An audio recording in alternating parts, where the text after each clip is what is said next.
शंकर जी पार्वती जी से कहते हैं कि हे कमला ने, अब मैं अष्टोत्तर शतनाम का वर्णन करता हूँ, सुनो, जिसके प्रसाद मास से परम साध्वी दुर्गा प्रसन्न हो जाती है।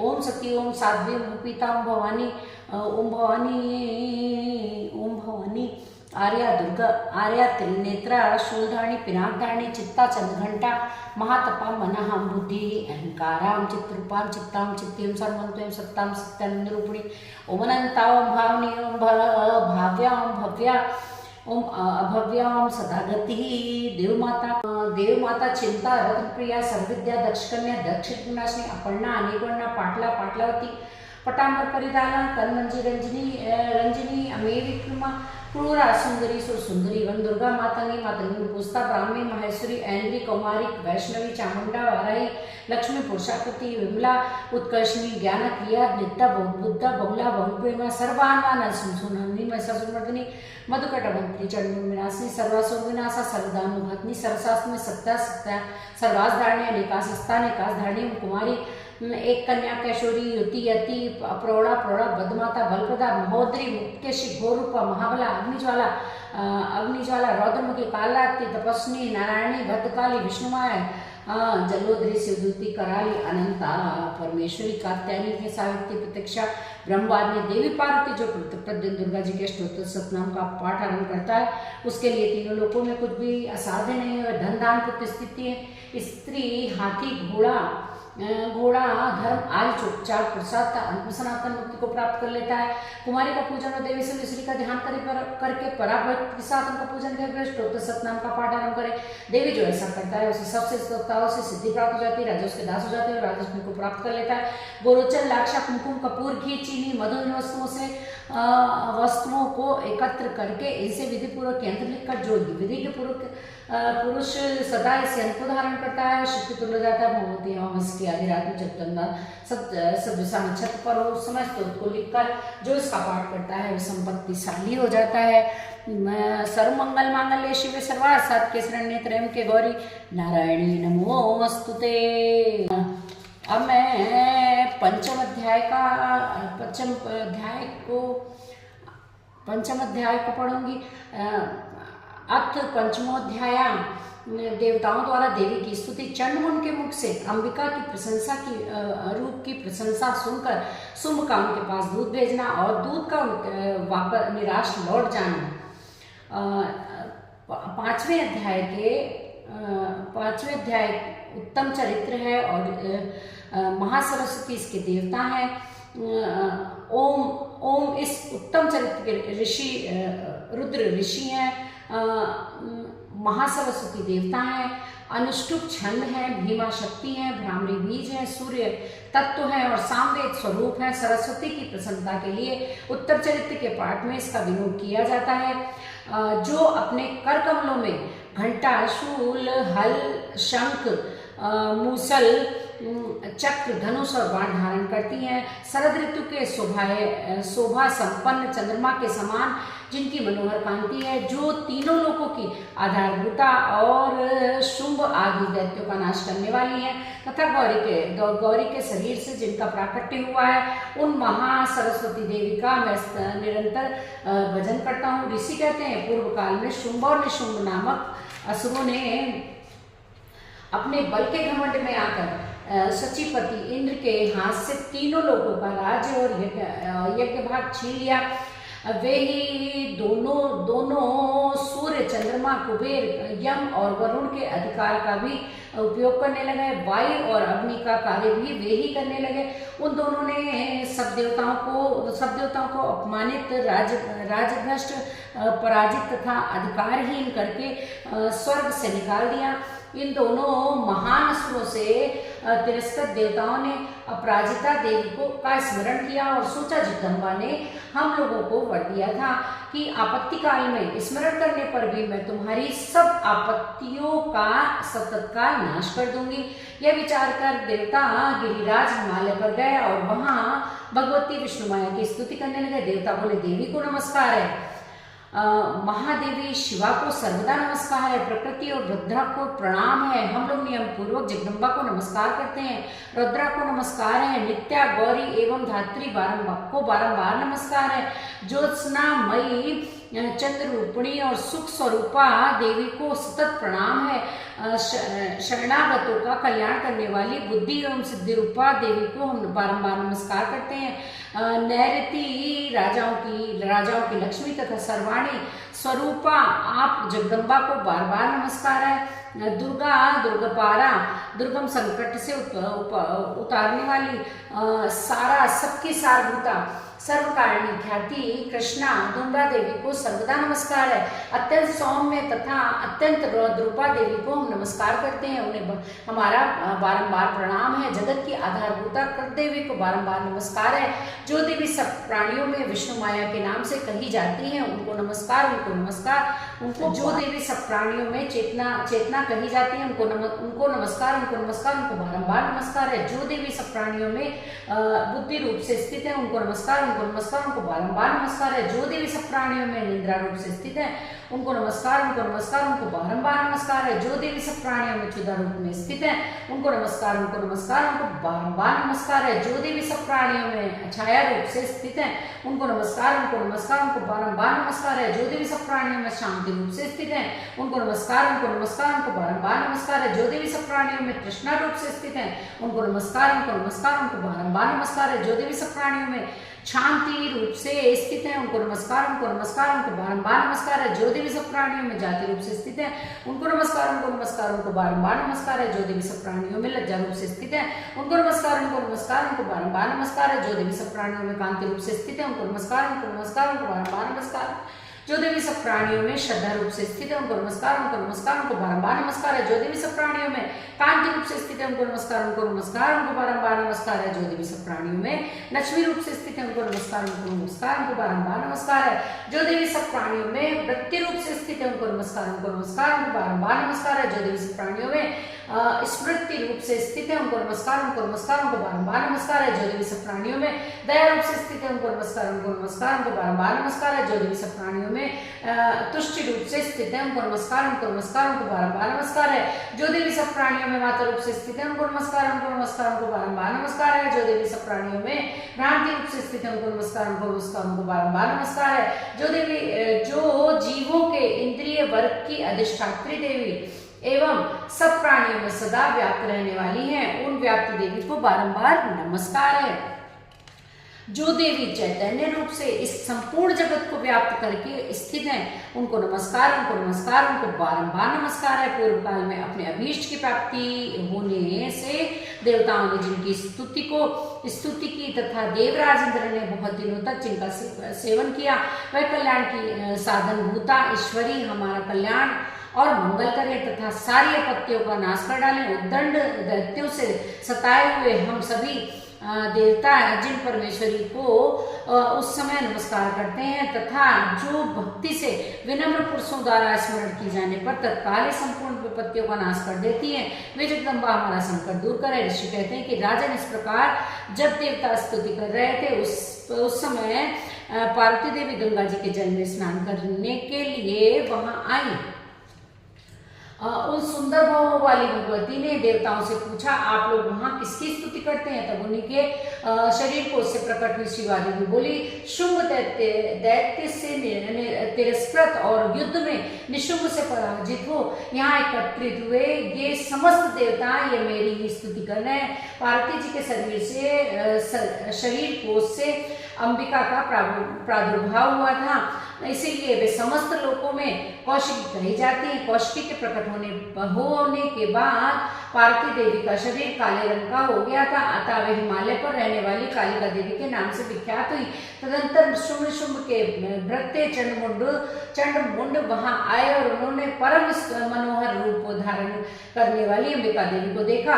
फिर वे शुंभ के पास आकर बोले महाराज एक अत्यंत मनोहर स्त्री है जो अपनी दिव्य कांति से हिमालय को प्रकाशित कर रही है। वैसा उत्तम रूप कहीं किसी ने नहीं देखा होगा। असुरेश्वर पता लगाइए ये देवी कौन है और उसे ले जाइए। स्त्रियों में तो वह रत्न है उसका प्रत्येक अंग बहुत ही सुंदर है तथा वह अपने श्री अंगों की प्रभा से संपूर्ण दिशाओं में प्रकाश फैला रही है। दैत्यराज अभी वह हिमालय पर ही मौजूद है आप उसे देख सकते हैं। प्रभु, तीनों लोकों में मणि, हाथी और घोड़े आदि जितने भी रत्न हैं वे सब इस समय आपके घर में शोभा पाते हैं। हाथियों में रत्नभूत ऐरावत, यह पारिजात का वृक्ष और यह उच्च श्रवा घोड़ा, यह सब आपने इंद्र से ले लिया है। हंसों से जुता हुआ यह विमान भी आपके आंगन में शोभा पाता है।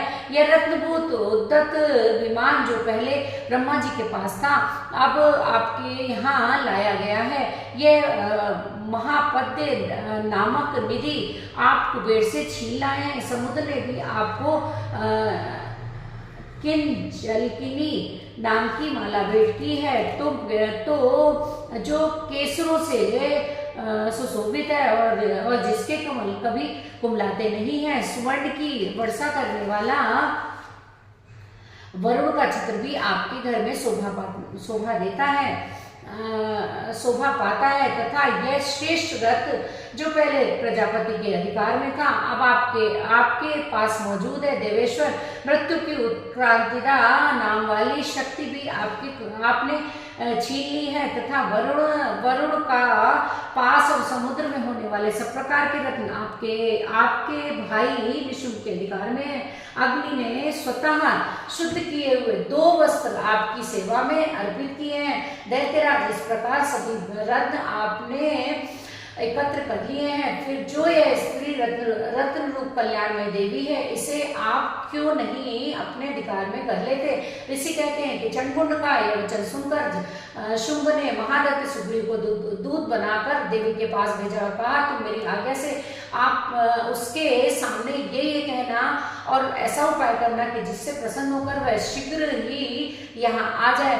वह दूत पर्वत के अत्यंत रमणीय प्रदेश में जहाँ देवी मौजूद थी गया और मधुर वाणी में कोमल वचन बोला।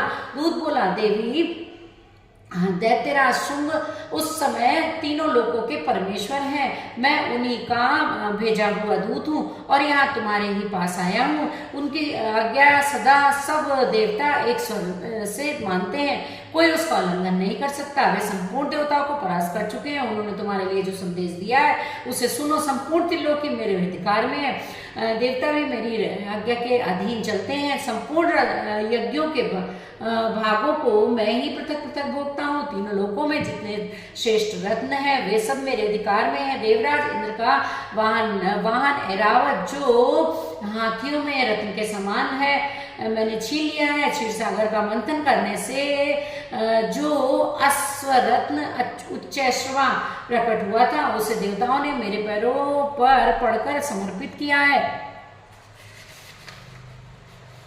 सुंदरी, आपके सिवा, उनके सिवा और भी जितने रत्नभूत पदार्थ देवताओं, गंधर्वों और नागों के पास थे, वे सब मेरे ही पास आ गए हैं। देवी, हम लोग तुम्हें संसार की स्त्रियों में रत्न मानते हैं, अतः तुम हमारे पास आ जाओ, क्योंकि रत्नों का उपभोग करने वाले हम ही हैं। चंचल कटाक्षों वाली सुंदरी, तुम मेरी या मेरे भाई महापराक्रमी निशुम्भ की सेवा में आ जाओ, क्योंकि तुम रत्न स्वरूपा हो। मेरा वरण करने से तुम्हें तुलना रहित महान परमेश्वर की प्राप्ति होगी। अपनी बुद्धि से यह विचार कर तुम मेरी पत्नी बन जाओ। ऋषि कहते हैं कि दूत के यूं कहने पर कल्याण में भगवती दुर्गा देवी जो इस जगत को धारण करती है, मनी मन गंभीर स्वर से मुस्कुराई और इस प्रकार बोली। देवी ने कहा कि दूत, तुमने सत्य कहा है, इसमें तनिक भी मिथ्या नहीं है। तुम शुंभ तीनों लोकों का स्वामी है और निशुंभ भी उसी के समान पराक्रमी है, किंतु इस विषय में मैंने जो आज्ञा कर रखी है उसे मिथ्या कैसे करूं। मैंने अपनी अल्प बुद्धि के कारण पहले से जो प्रतिज्ञा कर रखी है उसे सुनो। जो मुझे संग्राम में जीत लेगा, जो मेरे अभिमान को चूर्ण कर देगा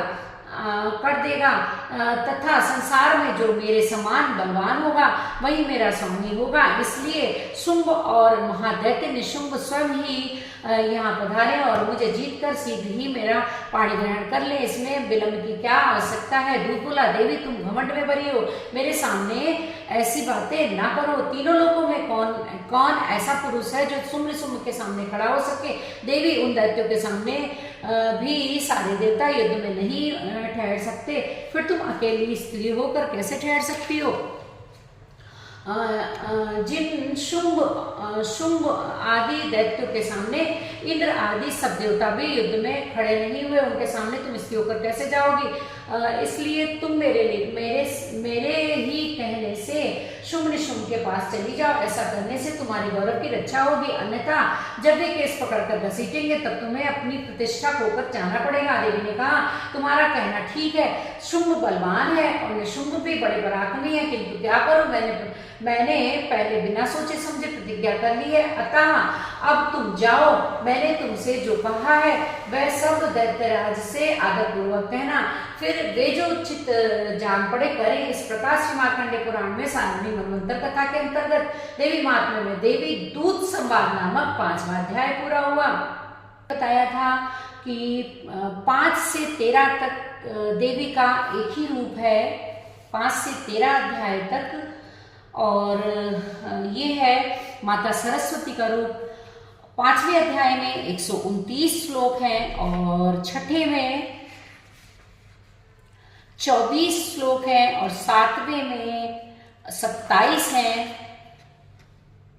8वें में 62 हैं और 9वें में 41 हैं, 10वें में 31 और 11वें में 55 श्लोक हैं, 12 में 41 और 13 में 29 श्लोक हैं। तो ये 5 से 13 तक का देवी का एक ही रूप है। अगर संभव हो तो एक ही दिन इन 5 से 13 का पाठ करना चाहिए। 5वां अध्याय थोड़ा सा बड़ा है, आप चाहो तो 2 टाइम भी कर सकते हो, अगर हो सकता है तो एक ही साथ 5 से 13 तक करें। तो आगे ये वीडियो कंटिन्यू। सर्वमंगल मांगल्ये शिवे सर्वार्थ साधिके शरण्ये त्र्यंबके गौरी नारायणी नमोस्तुते। 6ठो अध्याय धूम्रलोचन वध। मैं सर्वेश्वर भैरव के अंक में निवास करने वाली परमोत्कृष्ट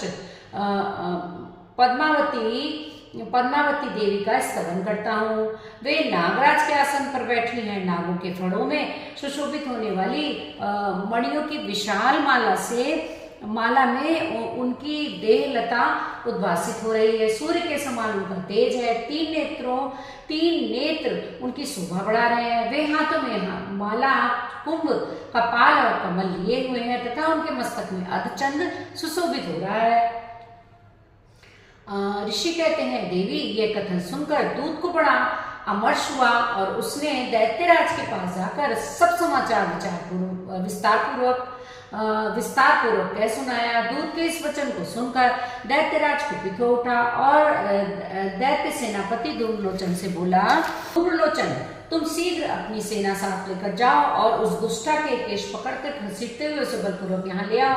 उसकी रक्षा करने के लिए यदि कोई दूसरा खड़ा हो जाए तो वह देवता, यक्ष तथा गंधर्व ही क्यों न हो, उसे अवश्य मार डालना। ऋषि कहते हैं, शुंभ के इस प्रकार आज्ञा देने पर धूम्रलोचन दैत्य 60,000 असुरों की सेना को साथ लेकर वहां से तुरंत चल दिया। वहां पहुंचकर उसने हिमालय पर रहने वाली देवी को देखा और ललकार कहा, अरे तू शुंभ निशुंभ के पास चल, यदि इस समय प्रसन्नता पूर्वक मेरे स्वामी के समीप नहीं चलेगी तो मैं बलपूर्वक झोटा पकड़कर घसीटते हुए तुझे ले चलूंगा। देवी बोली, तुम्हें दैत्यों के राजा ने भेजा है, तुम स्वयं भी बलवान हो और तुम्हारे साथ विशाल सेना भी है। ऐसी दशा में यदि मुझे बलपूर्वक ले चलोगे तो मैं तुम्हारा क्या कर सकती हूँ। ऋषि कहते हैं, देवी के यूं कहने पर असुर धूम्रलोचन उनकी ओर दौड़ा। अब अंबिका ने हूम शब्द के उच्चारण मात्र से उसे भस्म कर दिया। फिर तो क्रोध में भरी हुई दैत्यों की विशाल सेना और अंबिका ने एक दूसरे पर तीखे सहायकों, शक्ति और फारसों की वर्षा आरंभ किए। इतने में ही देवी का वाहन सिंह क्रोध में भरकर भयंकर गर्जना करके गर्दन के बालों को हिलाता हुआ असुरों की सेना में कूद पड़ा। उसने कुछ दैत्यों की पंजों की मार से कितनों को अपने जबड़ों से और कितने ही महादैत्यों को पटक कर ओट की दाढ़ों से घायल करके मार डाला। उस सिंह ने अपने नखों से कितनों के ही पेट फाड़ डाले और थप्पड़ मारकर कितनों के ही सिर धड़ से अलग कर दिए।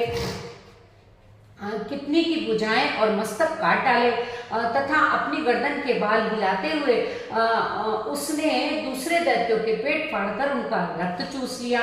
अत्यंत क्रोध में भरे हुए देवी के वाहन उस महाबली सिंह ने क्षण भर में ही असुरों की सारी सेना का संहार कर डाला। शुंभ ने जब सुना कि देवी ने धूम्रलोचन असुर को मार डाला है, तब उसके सिंह ने सारी सेना का सफाया कर दिया। तब उस दैत्यराज को बड़ा क्रोध हुआ, उसका होठ कांपने लगा। उसने चंड और मुंड नामक 2 महादैत्यों को आज्ञा दी कि हे चंड और हे मुंड, तुम लोग बहुत बड़ी सेना लेकर वहां आओ। उस देवी के झोटे पकड़कर अथवा उसे बांधकर शीघ्र ले आओ। यदि इस प्रकार उसको लाने में संदेह हो तो युद्ध में सब प्रकार के अस्त्रों तथा समस्त आसुरी सेना का प्रयोग करके उसकी हत्या कर डालना। उस दुष्टा की हत्या होने तथा सिंह के भी मारे जाने पर उस अंबिका को बांधकर साथ ले शीघ्र ही लौट आना। इस प्रकार से मार्कंडेय सारण्यक मनवंतर कथा के अंतर्गत देवी महात्म्य धूम्रलोचन नामक 6ठा अध्याय पूरा हुआ। सर्वमंगल मांगल्ये शिवे सर्वार्थ साधिके शरण्ये त्र्यंबके गौरी नारायणी नमोस्तुते।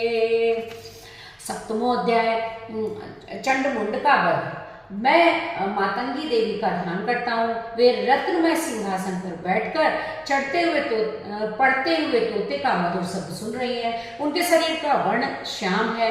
वे अपना एक पैर कमल पर रखे हुए हैं और मस्तक पर अर्चन धारण करती हैं तथा कहार पुष्पों की माला धारण किए वीणा बजाती हैं। उनके अंग में कसी हुई चोली शोभा पा रही है। वे लाल रंग की साड़ी पहने हुए हाथ में शंख में पातली लिए हुए हैं। उनके बदन पर मधु का हल्का हल्का प्रभाव जान पड़ता है और ललाट में बेदी शोभा पा रही है। ऋषि कहते हैं कि तदंतर शुंभ की आज्ञा पाकर वे चंडमुंड आदि दैत्य चतुरंगणी सेना के साथ अस्त्रों से सुसज्जित हो चल दिए। फिर गिरिराज हिमालय के सुवर्ण में ऊंचे शिखर पर पहुंचकर उन्होंने सिंह पर बैठी देवी को देखा। वे मंद मुस्कुरा रही थी।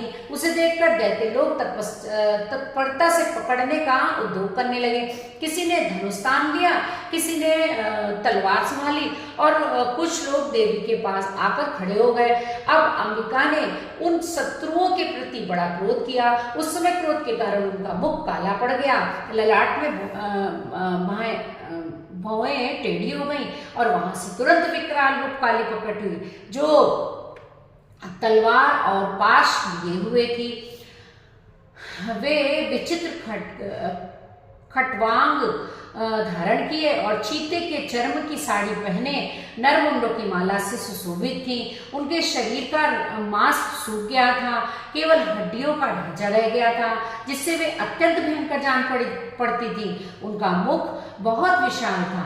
जीभ लपलपाने के कारण वे और डरावनी लग प्रतीत हो रही थी। उनकी आंखें भीतर को धसी हुई थी और कुछ लाल थी। वे अपनी भयंकर गर्जना से संपूर्ण दिशाओं को गुंजा रही थी। बड़े बड़े दैत्यों का वध करती हुई वे कालिका देवी बड़े वेग से दैत्यों की उस सेना पर टूट पड़ी और सबको भक्षण करने लगी। वे पार्श्व रक्षकों, अंकुशधारी महारथों, योद्धाओं और घंटा सहित कितने ही हाथियों को एक ही हाथ से पकड़कर मुंह में डाल देती थी। इसी प्रकार घोड़े, हाथियों और सारथी के साथ रथी सैनिकों को मुंह में डालकर वे उन्हें बड़े भयानक रूप से चबा डालती थी। किसी के बाल पकड़ लेती, किसी का गला दबा देती, किसी को पैरों से कुचल डालती और किसी को हाथी के धक्के से गिराकर मार डालती थी।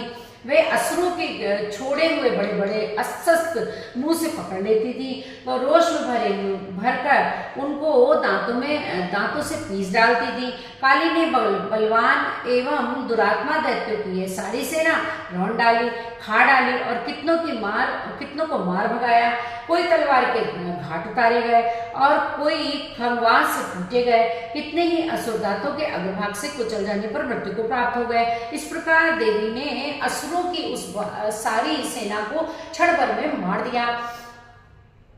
यह देख चंड उन अत्यंत भयानक काली देवी की ओर दौड़ा तथा महादैत्य मुंड ने भी अत्यंत भयंकर बाणों की वर्षा से तथा हजारों बार चलाए हुए चक्रों से उन भयानक नेत्रों वाली देवी को आच्छादित कर दिया। वे अनेकों चक्र देवी के मुख में समाते हुए ऐसे जान पड़ रहे थे मानो सूर्य के बहुतेरे मंडल बादलों के उदर में प्रवेश कर रहे हो। तब भयंकर गर्जना करने वाली काली ने अत्यंत क्रोध में भरकर विकट अट्टहास किया।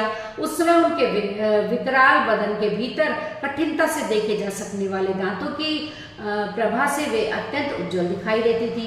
देवी ने बहुत बड़ी तलवार हाथ में ले हम का उच्चारण करके चंड पर धावा किया और उसके केस पकड़कर उसी तलवार से उसका मस्तक काट दिया। चंड को मारा गया देखकर मुंड भी देवी की ओर दौड़ा।